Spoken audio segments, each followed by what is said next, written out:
know the deal. Patrick Mahomes is lighting the NFL on fire. The defending league MVP is picking up right where he left off, 10 TDs in only 3 games with 0 picks. And as the numbers grow, some are starting to compare Mahomes to the all-time greats. The Athletic Kansas City tweeted this stat on Monday. In case you missed it, Patrick Mahomes has thrown 36% of Troy Aikman's career touchdowns in about 8% of the games. Troy feeling a little salty about that, so he responded with this. In case you missed it, talk to me when he has 33% of my Super Bowl titles.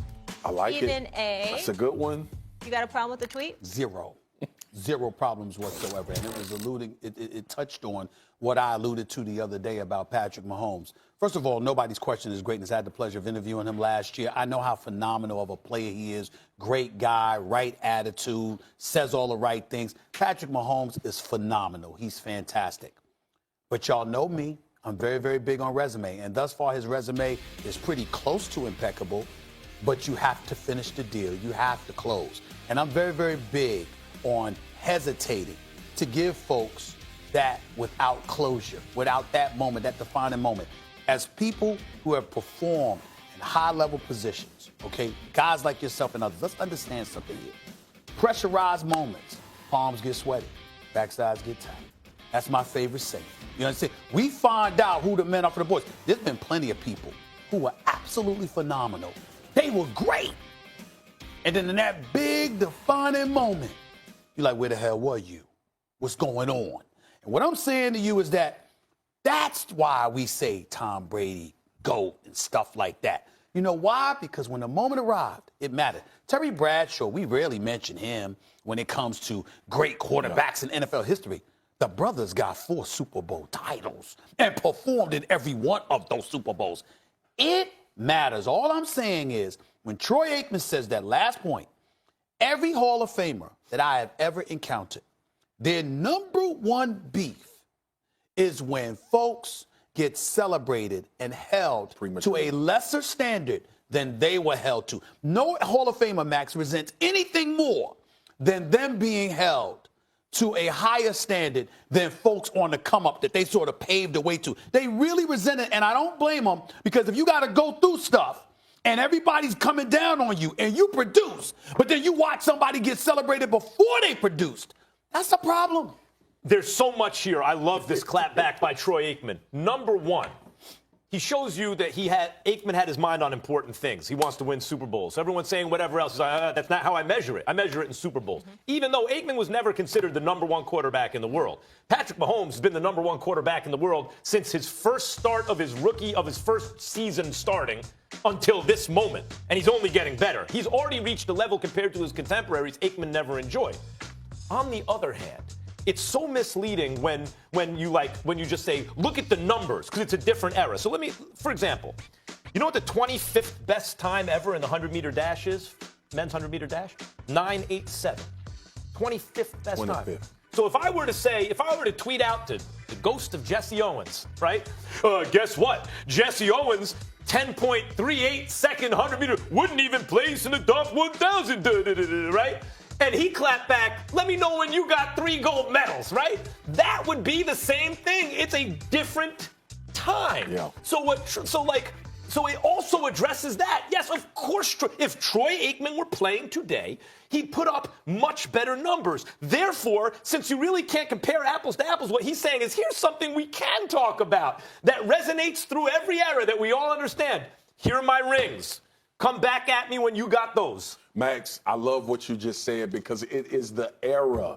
It is the era, and the comparison is totally different. First of all, they dropping back 50 times a game now. Troy was never doing that. Troy played with the all-time leading rusher. You know how many times you got to hand the damn ball off for your running back to be the all-time leading rusher in Emmitt Smith, right? We look at Pat Mahomes, and I get it. I understand it. He's tremendous. He's great. But when you start talking about these type of guys that played in a different era in the NFL, as opposed to these guys who are protected, who run offenses that are predicated on them throwing for almost 10,000 yards a season, it is a totally different conversation. I love the clap back from Troy Aikman. This is another thing, too.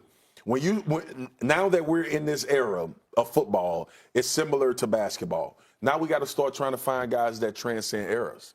right? We got to find guys. Like the basketball conversation is so amazing. What would Jordan be in today's game compared to when he played in his era, compared to the era that was before him? People talk about LeBron wouldn't be the same guy because it was hand checking back when Jordan played. These guys transcend eras. Pat Mahomes would transcend eras in the NFL based on the production and what he's been able to do. If he starts winning Super Bowls, there's never been a Michael Jordan of football. Right? Because Tom Brady was more of a system guy early. By the time he became the great Tom Brady, you could see also he had a great head coach that was largely responsible for it. You never looked at him and said, oh, he's better than Aaron Rodgers, just isolating the value. Michael Jordan was the guy. It's not just that he was the best. He reached the highest peak. All the numbers say it. All the advanced analytics. He was the best ever. He also won the most. He was the most, all that stuff. If Patrick Mahomes starts winning multiple Super Bowls, then we have a Michael Jordan of football for the first time. And it's how you look doing it.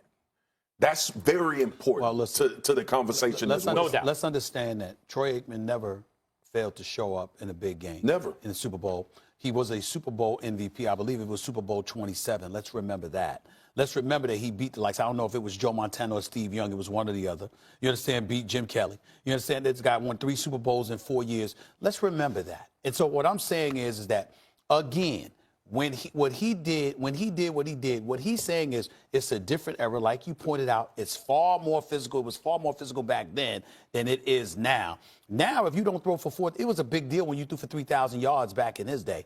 Now, if you don't throw for 4,000 yards, we looking at you with a raised eyebrow saying, what's your problem? How can you not do that? That's the least you could do in this softest putty game that we playing right now. So all of those things get taken into consideration. And at the end of the day, if you're looking at a guy and you recognize your individual greatness, Troy Aikman's not trying to take away from that. What he's saying is, wait a minute here. Yeah. You held me and Terry others Bradshaw, to a standard.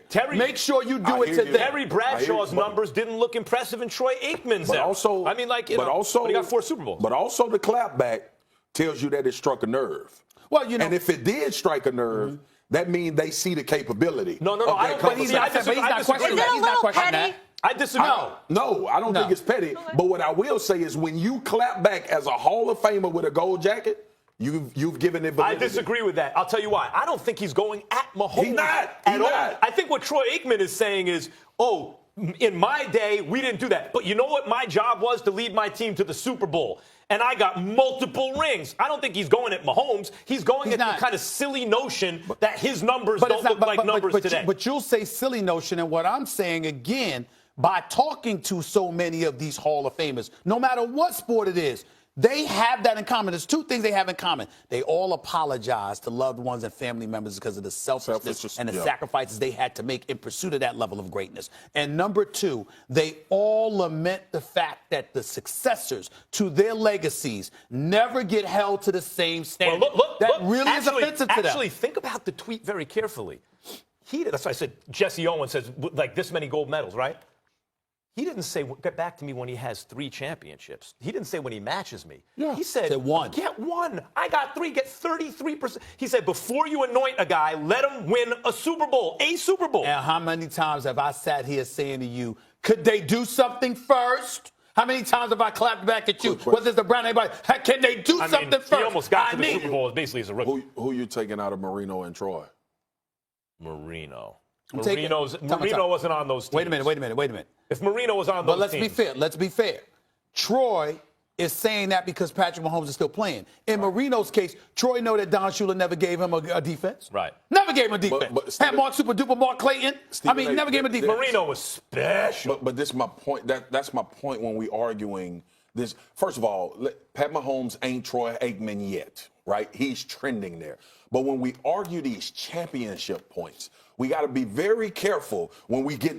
Are we talking about which individual is the best individual at the job that they were doing, or are we giving validity to the fact that the championships make this? It's neither. What they're doing is saying, don't forget, don't do that while they're playing. Let them do it first. I got you. They're still playing. I got you. He but said if that he about never Marino. wins one and keep this trend, he's going to end as the better That'll be quarterback. on Andy Reid playing like this. All right. I just want some clarity because these conversations go on in the barbershop every day. Can we pay some bills, please, so we all have jobs? Sorry. The defending league MVP wins his battle with Action Jackson, but is it enough to overtake the Pats on Stevens' A-list? That's coming up next. Don't go anywhere.